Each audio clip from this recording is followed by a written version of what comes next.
Welcome to Deep Dive Reddit Stories. We're your guides through the sometimes weird, always wonderful corners of the internet. We basically take a whole mess of online stuff, posts, comments, you name it, and try to figure out what's actually going on. Think of us as like internet archaeologists, but for memes and drama. And today, oh boy, we are diving headfirst into a story that gives office politics a whole new aroma. Our mission, should you choose to accept it, involves exploring the world of accidental workplace smells. Specifically, one absolutely legendary Reddit post, anonymous of course. It started with, let's just say, a digestive disagreement and somehow snowballed into a massive corporate investigation. Seriously, all from a bit of bad air. It really is, isn't it? A fascinating glimpse into, well, us. Humans, how we react when something unexpected, maybe something a bit embarrassing happens, that immediate jump to conclusions, the blame game, and just how ridiculously far things can go when faced with something as basic yet as powerful as a really bad smell. Like the original poster said, it became an entire ordeal from, just a bodily function. So yeah, brace yourselves. This one gets pungent. Okay, let's get into it. This classic comes from Reddit user Dreamcatcher777. Gotta love the username. So, picture the scene. Our hero, let's call him that, starts his day with the usual morning protein shake. Uh-oh. You know where this might be going. He's on his way to the office and boom, the bubble guts hit. We've all been there, right? That quiet dread. Yeah, that internal countdown clock. Exactly.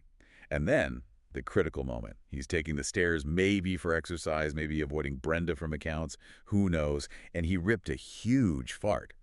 And folks, this wasn't just like a little puff of air, no. He specifically clarifies it was one of those steamy ones that really stink. Ugh, the steamy descriptor. That really adds a certain texture to the story, doesn't it? You can almost, well, maybe let's not imagine it too hard. It's practically its own character. The villainous character, perhaps. Precisely. And then the timing. Oh, the timing. Not long after this emission, the SVP of HR walks into the stairwell. The senior vice president of human resources. Yep. Gets, I quote Dreamcatcher777 here, a big face full of my beef. Oh my God, the imagery. It's vivid, isn't it? And right there, that's the crucial shift. What was clearly just, biology doing its thing instantly gets perceived by the SVP as something else, something serious, something corporate. Not possibly human. It had to be like a chemical leak. Or worse. It's like the corporate mindset couldn't compute someone farted. It had to be external, threatening, actionable. Right, and this is where it just launches into the stratosphere of absurdity. You'd think, okay, gross smell, someone complains, maybe they open a window, end of story. A reasonable person might think that, yes. But no. The SVP, clearly convinced this olfactory assault signifies, I don't know, the building collapsing, calls the facilities team immediately. And their conclusion, after presumably holding their noses and investigating. Get this. A rodent must have died in the walls or HVAC. Wow. Wow. Straight to dead rodent. Not, maybe someone had bad tacos. Nope. Dead rodent, trapped, decaying. That's the only logical explanation for that level of funk, apparently. The leap in logic is just spectacular. It says so much, doesn't it? About avoiding the simple, maybe slightly embarrassing human explanation. Blame the infrastructure. Much safer. Oh, it wasn't just blaming. They went full Ghostbusters on this thing. Not just a quick look around. They brought in big blower fans, like the kind you used to dry out flooded basements. Industrial strength fans? For a fart? Okay. Then they called the HVAC company, had them check all the ducts, looking for this mythical dead creature. Still nothing, I presume? Of course not. But were they deterred? No. They doubled down. They called Orkin, the pest control people. Orkin, to find the fart ghost. To scout out the walls for the non-existent dead rodent corpse responsible for the protein shake aftermath. It's performance art at this point. The resources, I mean, just think about the cost, the time, HR's time, facilities time, the HGC guys, Orkin. We're talking serious money here. Easily thousands, right? Tens of thousands, maybe. Could be, all because of one particularly potent emission. Which, as you said, really raises the question, what is the true cost of a protein shake? Forget the shake. What's the cost of corporate denial? Exactly. It's this massive allocation of resources chasing a phantom problem, all stemming from, perhaps, an unwillingness to just acknowledge a basic, slightly awkward human moment. It's easier to escalate than to just shrug. So, while this whole three-ring circus is unfolding at the office, the story hits Reddit, and the comments section, oh, it did not disappoint. Predictably hilarious, I imagine. Utterly. It became this instant wave of recognition, empathy, and just pure, unadulterated glee. You had people saying things like, Jesus Christ, that's textbook job done. I'm jealous now. Jealous. of causing a corporate biohazard investigation. Apparently, Mm. someone else just put envious. Mm. Simple, to the point. Another person was currently trying not to laugh out loud because their husband was asleep. The relatability was off the charts. It's that shared human experience, isn't it? That strange mix of embarrassment and somehow pride. Like, wow, I caused that much chaos. It's almost a superpower. A very smelly superpower. Right. And that comment, sometimes it's better to share with others. It's just perfect. That dark humor, finding connection in the chaos. Oh, absolutely. In that comment section, it was just the beginning. It opened the floodgates. Suddenly, everyone had their own story. Our friend Dreamcatcher's 777 was not alone, not by a long shot. The universal brotherhood and sisterhood of accidental gassing. Exactly. We got categories. First up, high school hijinks. Remember those silent but deadly ones in class? Oh, do I? The tension, the quiet accusations. People shared stories of teachers thinking the sewage backing up outside or suspecting sulfur bombs. Math class seemed to be a recurring location for these chemical attacks. Maybe it's the concentration. Or the boredom. Good point. Then you have public place perplexities. Elevators, obviously. Grocery store. Risky. Very risky. One person dropped an egg bomb at a party, presumably after eating egg salad, and got banished to a pickup truck. In Wisconsin, in winter. Ouch. That's cold. Literally. And a bookstore incident. Someone gagged some woman who yelled, OMG. Imagine trying to browse quietly after that. Mortifying. Absolutely mortifying. And naturally, workplace woes part 2. Beyond the stairwell, someone admitted Brussels sprouts stink up the office. A noble vegetable, a deadly outcome. The price of fiber. Now there's the saga of microwave tuna and broccoli. Though, to be fair, the person later found out it was a cancer survivor, so, maybe a pass on that one. Context matters, yeah. Compassionate path. But then, the operating room story. A doctor continuously shitting his pants during surgery. Yep. Yes. And the response. They kept sanitizing the surgical scopes, convinced they were the source of the smell. The denial. Yes. It's breathtaking. Also, deeply concerning for patient safety, but mostly just, wow. Right. It just shows how this simple bodily thing can throw everything into chaos.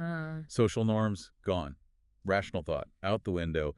Elaborate, pointless interventions. Absolutely. It really does weave together this tapestry, doesn't it? All these little moments of olfactory anarchy across different lives, different places. It's a shared, usually unspoken part of being human. The great equalizer, perhaps. The great gassy equalizer. So the comments also delved into the science, or maybe the folklore, behind these legendary emissions. Yeah. What makes a fart truly weapon grade? Ah, yes, the eternal question. The usual suspects kept coming up. Protein shakes, obviously. Egg salad, Brussels sprouts, asparagus. Basically, if it's good for you, it's probably plotting revenge. Nature's little joke. Eat healthy, clear a room. And the language used. It's incredible. We already heard steamy ones. But there was also fecal mist. Shit particles. Charming. The classic air biscuit. A slightly more whimsical option. Also death rattle, which is ominous. And my personal favorite, stripping paint off the walls. That's evocative. It's not just a smell, is it? It's described as this lingering presence, something that makes you angry. It lingers so bad. The sheer power of it. People were claiming these things are driving industry and economic success, all those fan and HVAC companies, causing major chaos. A disruptive technology in its own way. Even dogs aren't safe. Multiple stories of dogs gagging or just getting up and leaving the room in disgust. That's the ultimate litmus test, isn't it? If the dog judges you, you know it's bad. It's the canine seal of disapproval. Which leads us nicely into the social and ethical side of things. The dynamics are fascinating. Right, like kids blaming parents. Mommy farted. Classic. Always blame mom. Someone tried blaming a chair during a job interview. Bold move. Did it work? I need to know. The story didn't say. Probably not. Or blaming the dog for puking sounds when, it wasn't the dog. That immediate deflection. Self-preservation kicks in hard. Must not have been me. Then there's the strategic use. The crop dusting down school hallways. An art form. Requires timing and stealth. Clearing out a bar. Releasing one between double doors for maximum containment. Genius, really. Calculated chaos. One person admitted farting right in a colleague's face, just because, and I quote, "It was too good an opportunity to miss." Savage. That crosses a line, maybe? Just a little? Probably. But it all speaks to this weird relationship we have with our bodies, with public rules, part embarrassment, part pride, part Well, weaponized flatulence. And the attempts to classify them, the Category 10 cheek flapper, the Hotel Napoleon scale. We need order. We need Yeah. metrics, even for this. It's fundamentally human to try and categorize the chaos, isn't it? Absolutely. But this being the internet, there's always a twist, a meta layer, the skepticism. Ah, yes, the "is this even real" comments. Exactly. Tons of old story, copy-paste, not your story, literally read this 1,000 times. And the inevitable cry of karma farming. Because nothing gold can stay, pony boy. Not even a legendary fart story. It must be optimized for internet points. It does make you wonder, though, right? Does it matter if this specific telling by Dreamcatcher777 is 100% original? That's the big question, isn't it? In our digital world, when a story resonates like this, does its factual origin matter as much as the shared laughter and the connection it creates? Maybe the truth is less important than the feeling it evokes. Perhaps. Or maybe it's just become internet folklore.